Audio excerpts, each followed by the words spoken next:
మిత్రులారా, నేను ఒకటి చెప్తాను. ఆధిపత్య కుల పార్టీలో ఉన్నటువంటి బీసీ ఎమ్మెల్యేలు, ఎంపీలు చట్టసభల్లో నోరు మెదపెట్టలేదు అనేదాన్ని నేను ఖండిస్తున్నా. అధ్యక్ష, నేను ఖండిస్తున్నా. మళ్ళీ చెప్తున్నాను.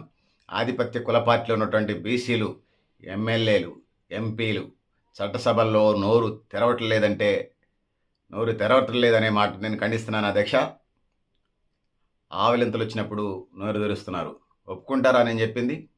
నిజమే కదా?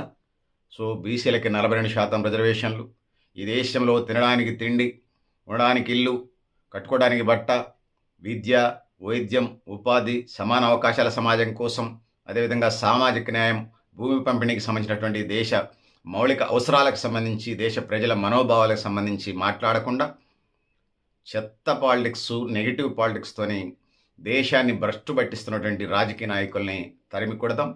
మీరు యుద్ధాలు చేయవసరం లేదు, కత్తులు బట్ట అవసరం లేదు, గొడ్డళ్ళు బట్ట అవసరం లేదు, నాటు బాంబులు చుట్టవసరం లేదు, కూటములు కట్టవసరం లేదు. మీ చేతిలో ఉన్నటువంటి భారత రాజ్యాంగం ఇచ్చినటువంటి ఓటు అనే ఆయుధాన్ని, అది 4 గదుల మధ్య మీరు వెళ్ళే దారిలో ఆ ఈవీఎం మిషన్లో, బ్యాలెట్ పేపర్లో ఉంటాయి.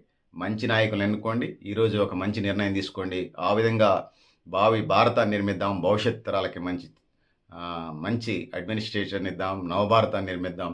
ఆ విధంగా ప్రపంచానికి రోల్ మోడల్గా ఉండే ఒక వ్యవస్థ నిర్మిద్దామని తెలియజేసుకుంటూ, సో పెద్దలారా, మిత్రులారా, మీరు కూడా మీ అభిప్రాయాలను కామెంట్ బాక్స్ రాయని తెలియజేస్తూ, నేను గరిడేపల్లి సత్యనారాయణ, న్యూ లక్ష్య ఆర్గనైజేషన్.